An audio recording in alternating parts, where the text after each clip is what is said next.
Ninguém naquela avenida imaginava que o destino estava prestes a costurar duas vidas com um fio que começou num rasgo de calçada. A manhã tinha cheiro de pão quente e pressa. Buzinas pingavam impaciência nos cruzamentos, e Luna Alcântara vinha cortando o fluxo como quem aprende a respirar dentro d'água, fundo medido com a aflição de quem já conhece o fundo do poço. No envelope azul que ela apertava contra o peito, havia mais do que papéis. Havia noites em claro, currículos reescritos, cursos gratuitos, autoestima colada com fita adesiva. Aquela entrevista no Imperial Palace não era apenas uma vaga, era a chance de voltar a existir sem medo de boletos. O chamado veio como um estalo no silêncio interno. Moça, a roda travou. Uma senhora elegante, cabelos prateados alinhados, compareceu à cena do imprevisto com a dignidade de quem não pede convoca ajuda. A cadeira de rodas havia afundado uma das rodas na grelha de um bueiro torto. O metal parecia morder o pneu. Luna olhou o relógio. A garganta apertou. 5 minutos. E então, sem anúncio, ela escolheu. Ajoelhou-se, sujou o vestido, fez força com o corpo inteiro. A rua assistiu. A senhora tentou ajudar empurrando para trás. O pneu rangeu, não cedeu. Luna trocou o ângulo, virou a roda, prendeu os dedos, sentiu ferro contra os nós das mãos. Outro tranco. Nada. No terceiro, um plaque libertou o mundo. A roda saltou como mola e um pombo pulou ofendido, arrancando de Luna um riso nervoso. Como você se chama? Perguntou a senhora, enquanto o alívio lhe desamarrava os ombros. Luna, respondeu ainda ofegante. Eu sou Helena, disse a mulher, e havia uma firmeza no olhar que passava de gratidão à avaliação, como se ela anotasse coisas invisíveis. Obrigada, minha filha. Agora vá. Não vou ser eu quem vai te atrasar. Luna sorriu sem tempo. Correu, virou quina, subiu escadas e esbarrou em gravatas. Chegou 5 minutos além da salvação. Do lado de dentro, o gerente não negociou humanidade. Contratamos pontualidade. Do lado de fora, o ar de São Paulo parecia mais pesado. Luna sentou na mureta, mordeu os lábios para segurar o choro e perdeu. Era isso. Escolher o certo tinha custado caro de novo. O sedã preto encostou com delicadeza de quem já tem vaga na vida.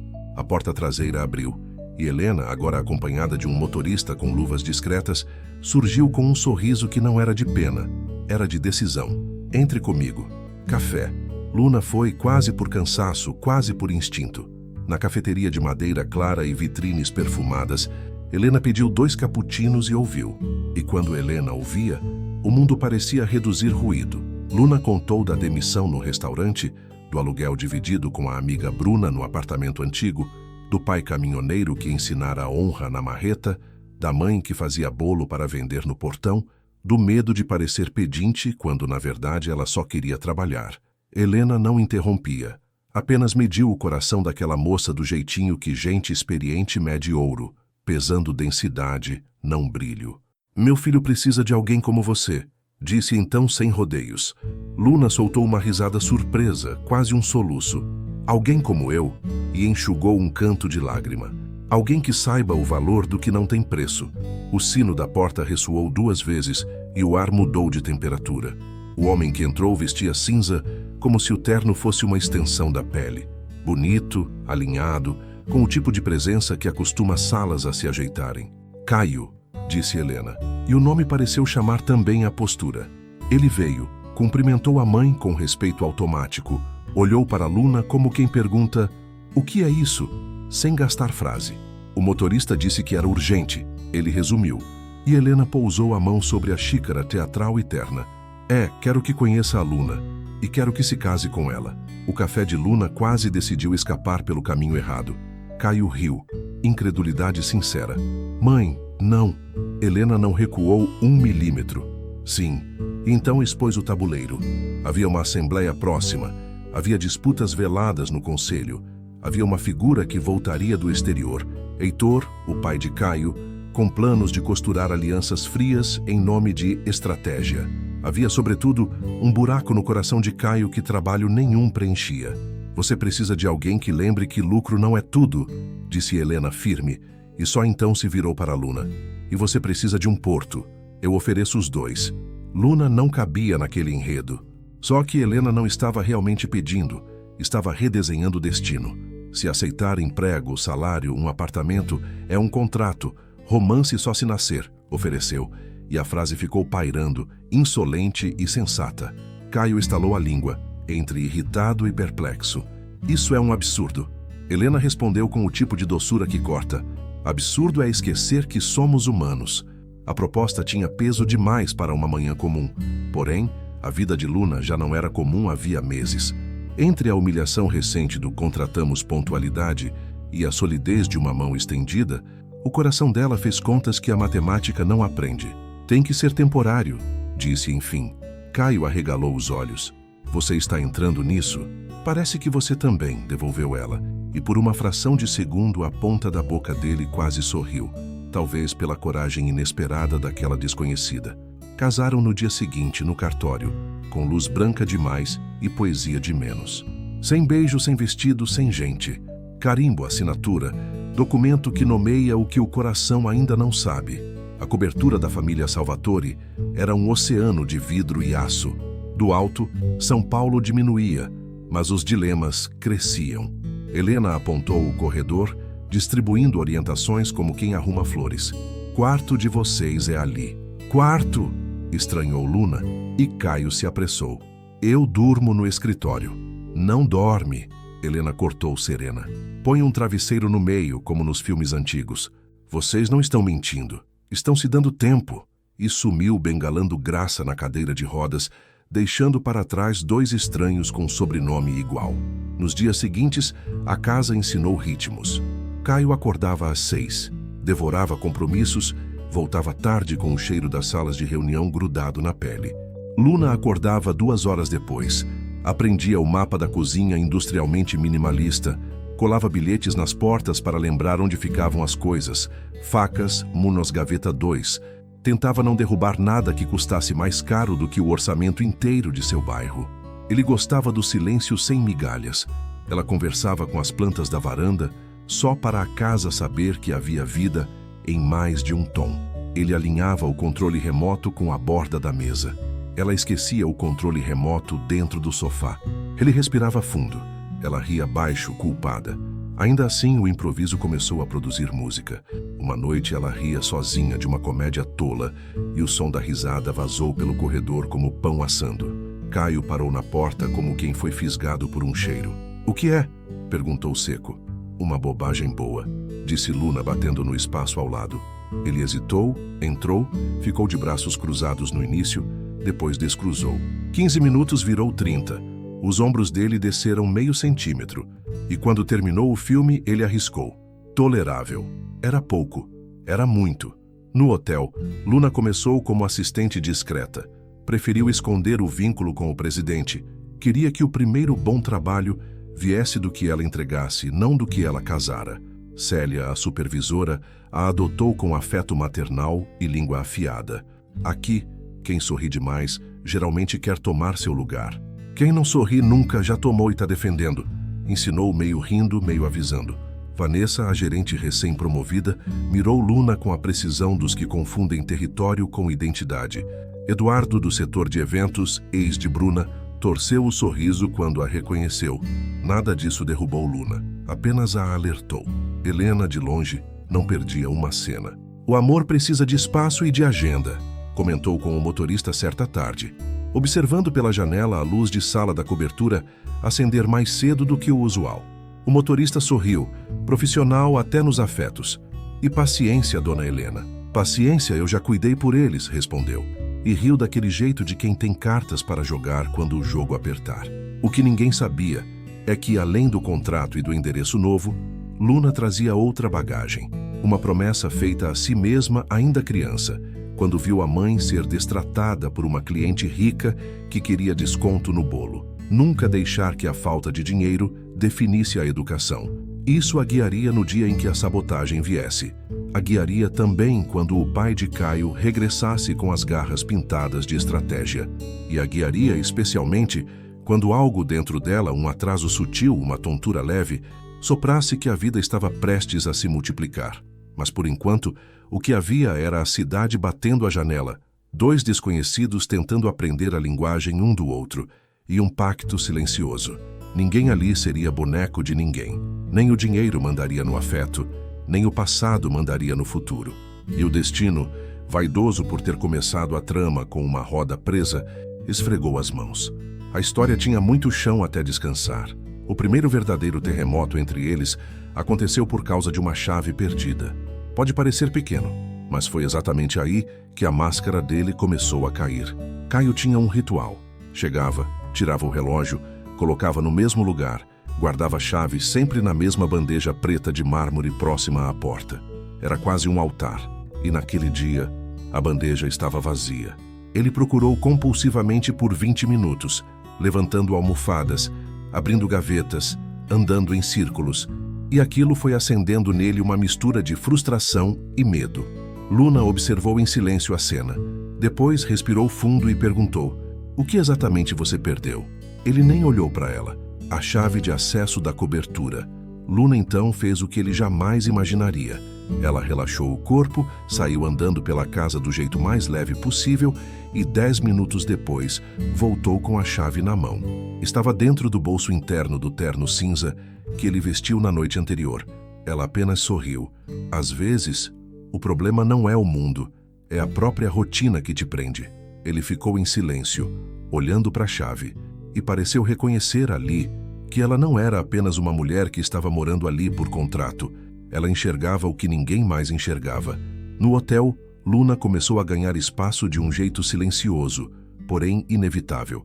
Ela prestava atenção nas coisas invisíveis, nos detalhes que ninguém liga. E quando a sabotagem aconteceu, ela estava pronta. Foi um evento importante, com investidores internacionais, e Luna era responsável por preparar a sequência de apresentação.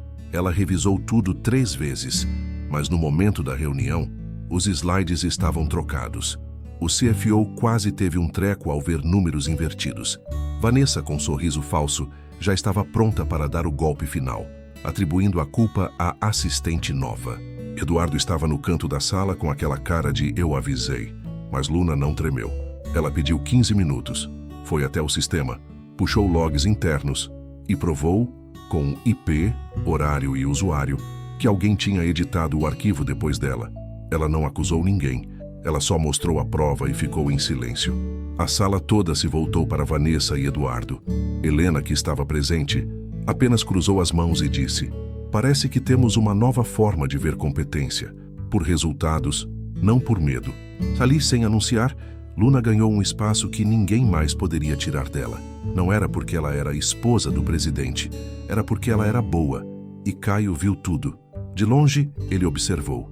E naquele dia, ele chegou em casa mais cedo. Ele bateu na porta do quarto dela e perguntou se ela queria jantar fora. Não era um convite frio, era um convite tímido, quase adolescente, quase pedido de desculpa pelo mundo inteiro ter duvidado dela. Eles foram a um restaurante pequeno, iluminado por velas, e pela primeira vez conversaram de verdade. E não sobre empresa, não sobre dinheiro, mas sobre infância, gostos, medos, feridas. Caio falou do pai, da forma como o pai acreditava que amor era fraqueza, da forma como o pai ensinou que família era ornamento, não vínculo. E Luna, sem perceber, tocou o braço dele quando ele falava, como quem diz sem palavras: "Eu estou ouvindo, eu vejo você." E naquela noite, quando eles voltaram para a cobertura, Caio encostou as costas na porta e ficou olhando Luna tirar o sapato devagar. E ele disse algo que ele nunca tinha dito para ninguém: "Com você, eu não preciso ser perfeito." Foi aí, foi nesse micro instante, foi nesse olhar cansado e sincero, foi ali que nasceu o primeiro fio real de afeto. Mas o destino não gosta de dar amor sem antes testar a alma. Porque no dia seguinte, quando Luna acordou pela 3ª vez seguida com um enjoo matinal, ela ainda não sabia que aquele sintoma era, na verdade, o capítulo mais intenso da história dele se aproximando. E ao mesmo tempo, algo muito maior se movia fora da casa. O pai de Caio estava voltando da Europa, e ele não voltava com a intenção de abraçar o filho. Ele voltava para derrubar. Quando o pai de Caio voltou, o clima do país inteiro parecia ter mudado. Não era só um homem chegando do exterior, era um nome capaz de movimentar mercados. Heitor Salvatore sempre foi visto como a figura que fundou o império. mas era também o homem que nunca aceitou a fragilidade humana. Ele tinha uma filosofia venenosa. Pessoas não valem pelo coração, valem pela utilidade. E quando ele descobriu que Caio tinha se casado com alguém sem posicionamento estratégico, ele enxergou aquilo como fraqueza. A reunião oficial de retorno aconteceu no próprio Imperial Palace.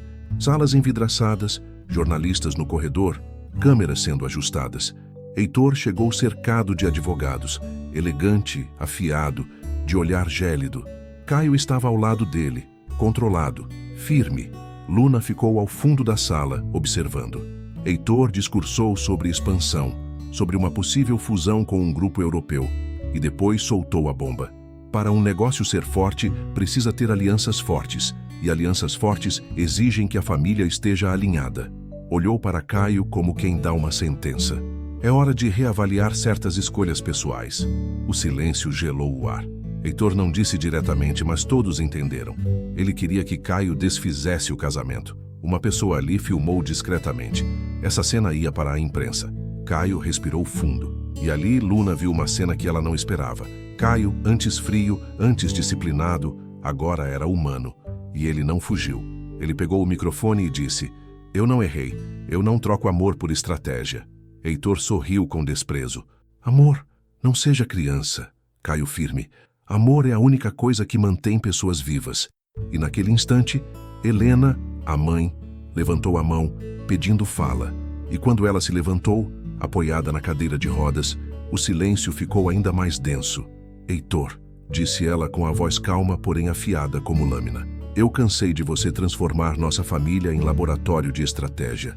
Hoje, aqui, diante de todos, eu anuncio oficialmente: eu estou te deixando." Um mar de choque tomou a sala.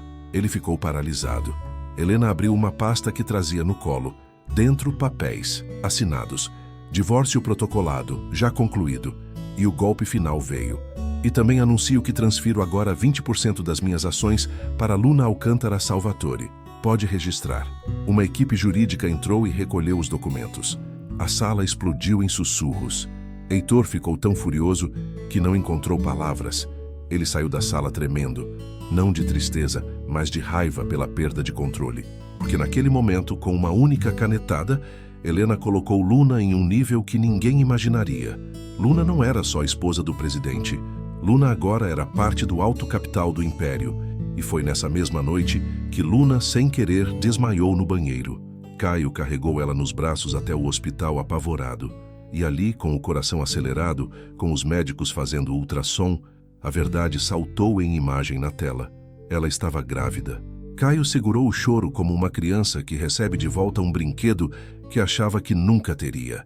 Ele encostou a testa na dela e disse: "Agora eu tenho algo que meu pai nunca teve. Família de verdade."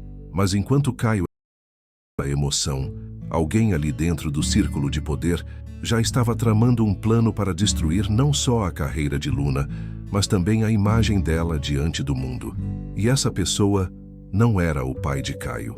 A sabotagem que viria depois não começaria com gritos, não começaria com ameaças diretas, não começaria com inimigo óbvio, ela começaria com um sorriso. O nome dela era Sabrina Machado. Sabrina era do tipo de mulher que não pedia espaço, ela tomava. Chegou como consultora de relações internacionais, mas todo mundo no meio corporativo sabia quem ela era. A mulher que oferecia aliança antes de oferecer argumento. E tão rápido quanto ela chegou, ela fez questão de se aproximar de Caio. Sempre educada, sempre gentil, sempre sorrindo, mas com aquele olhar que sondava fraquezas como cirurgiã. Sabrina sabia que Caio agora tinha algo a perder: família. E quando um homem ganha algo que ama, é aí que ele fica vulnerável. E Sabrina jogava nesse jogo melhor que qualquer um. Ela chegou até Luna de forma polida, com simpatia excessiva. "Você deve ser a famosa Luna, a esposa que ninguém esperava. Deve ser emocionante viver essa vida de novela."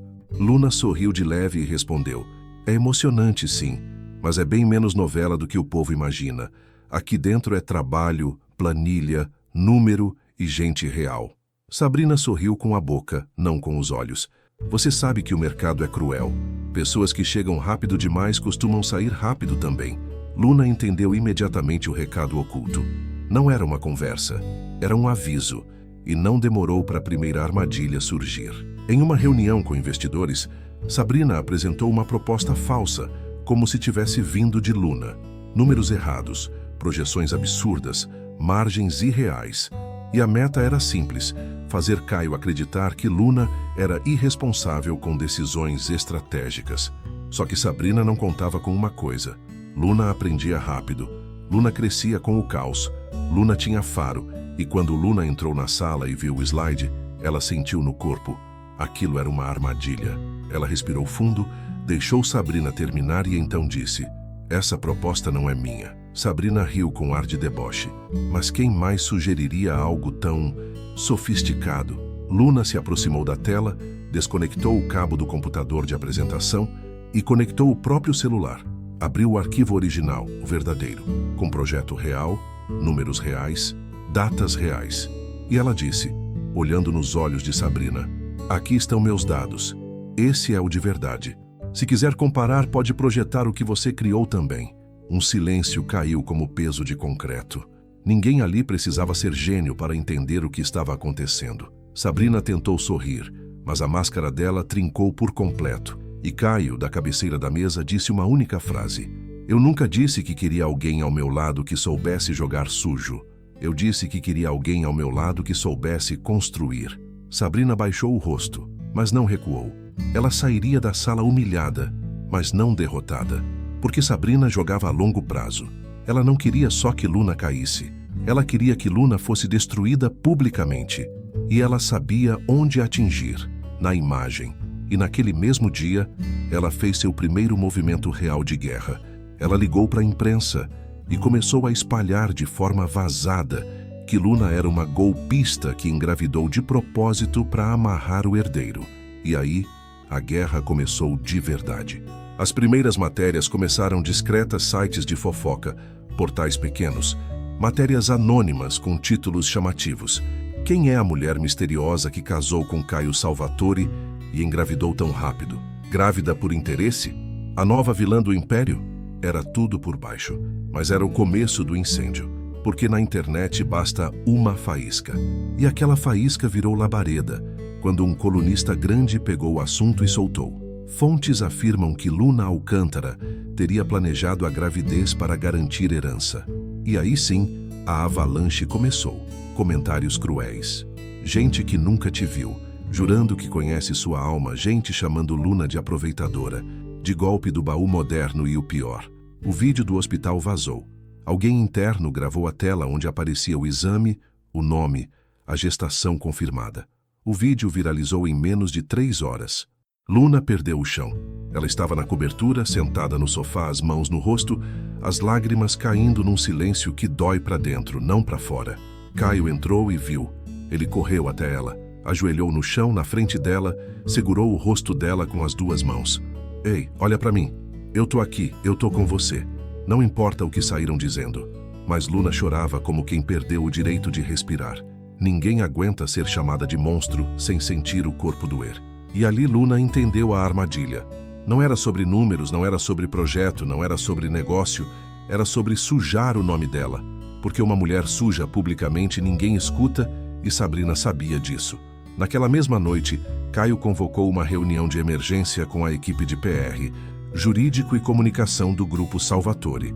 E quando as pessoas se juntaram, Luna percebeu que, mesmo sem querer, ela estava agora no centro de um jogo que envolvia mídia, capital e poder. Caio pediu silêncio e disse: vamos limpar a imagem da minha esposa.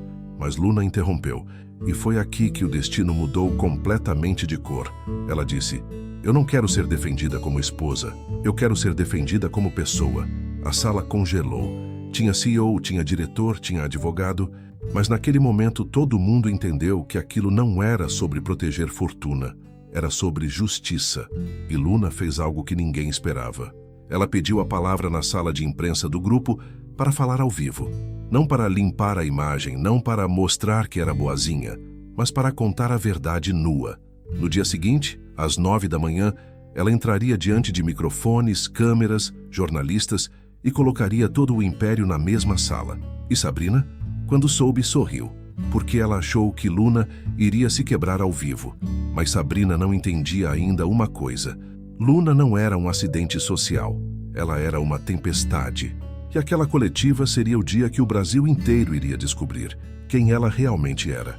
9 da manhã. Luna entrou no salão de imprensa como quem não teme mais ser julgada. Roupa simples, cabelo solto, mão esquerda descansando sobre a barriga, onde crescia a prova viva do amor que nasceu contra todas as estatísticas. As câmeras se alinharam, microfones floresceram da mesa, luzes queimaram o ar e as redes já estavam ao vivo. Os portais estavam sedentos. Os inimigos estavam assistindo. Caio ficou ao lado dela, mas não sentou ao microfone. Ele disse antes de tudo: "Hoje quem fala é ela." Luna engoliu o silêncio e começou: "Eu sei o que vocês estão dizendo sobre mim. Sei que estão me chamando de interesseira, de oportunista. Sei que estão julgando minha barriga. E sei que estão dizendo que eu engravidei para aprender um sobrenome. Mas eu vou contar uma coisa que ninguém sabe." O salão inclinou, literal. Antes de eu conhecer o Caio, antes de eu saber quem ele era, eu estava indo para uma entrevista de emprego. Eu estava desesperada, sem dinheiro, sem perspectiva. E eu perdi essa entrevista porque eu parei no meio da calçada para ajudar uma senhora que estava com a roda da cadeira de rodas presa. Um jornalista levantou a sobrancelha, surpreso. Essa senhora era a mãe do Caio. E eu não sabia, eu não fazia ideia. Eu só fiz o que eu achei certo. Luna respirou. Ninguém ousou cortar. E eu casei com ele num acordo, porque eu precisava sobreviver. E porque eu já tinha perdido muito antes dessa história começar. Eu não engravidei para ter herança. Meu filho não é um cheque em branco. Ele é um presente. E aí, pela primeira vez, a voz de Luna quebrou um pouquinho. Mas não por fraqueza, por verdade. Esse bebê é fruto de algo que o mundo não esperava. Nós nos apaixonamos no caminho. Foi quando um jornalista lá do fundo gritou: "Quem está espalhando falsos boatos sobre a senhora?" Luna fechou os olhos por um segundo. Ela poderia dizer um nome. Ela poderia apontar. Ela poderia destruir uma carreira com uma frase. Mas ela escolheu fazer algo diferente. Ela disse: "Eu não vou dizer nomes. Eu não vou descer para o nível de quem quer me destruir. Porque se eu fizer isso, eu me torno igual." A sala ficou muda. Eu só quero dizer isso. Amor não é estratégia. Que eu não vou pedir desculpa por ter encontrado amor onde ninguém esperava que eu encontrasse. Caio, atrás dela, encheu os olhos de lágrimas sem vergonha. Foi nesse momento que o Brasil inteiro assistiu, não uma defesa, mas uma declaração de humanidade, e a internet, que poucas horas antes estava vomitando ódio, começou a virar o jogo. Comentários começaram a pipocar. Ela é diferente. Essa mulher tem luz. Essa mulher fala a verdade. E Sabrina, vendo isso acontecer, entendeu pela primeira vez. Luna não era alvo fácil. Luna era força. E pior, Luna tinha conquistado algo que poder nenhum compra: empatia pública. Mas Sabrina não estava disposta a perder. E naquela mesma noite, sozinha em seu apartamento, diante de um copo de vinho caro, ela fez a ligação que seria o último tiro sujo dela. "Heitor, é hora da última cartada. Eu tenho um plano, e você vai gostar." O plano final de Sabrina e Heitor não era contra Luna diretamente, era contra Caio. E isso tornava tudo ainda mais destrutivo. Eles decidiram atacar o lugar mais vulnerável de um homem íntegro, a imagem moral. O alvo seria um áudio adulterado, um recorte de fala de Caio em uma reunião antiga, editado de forma criminosa, cortado em pedaços, rearranjado para fazê-lo parecer alguém antiético, alguém que defendia práticas ilegais para crescer mais rápido. O objetivo era simples. Se eles destruíssem Caio publicamente, Luna cairia junto como cúmplice do marido podre. Eles queriam destruir o casal. E na madrugada, enquanto Luna dormia, Caio recebeu a ligação do assessor. "Vazaram um áudio seu, Caio. Ele está subindo e está sendo vendido como prova de corrupção." Caio olhou Luna dormindo profundamente, com a mão sobre a barriga, protegendo a vida que crescia ali. Ele não quis acordá-la com aquele terror.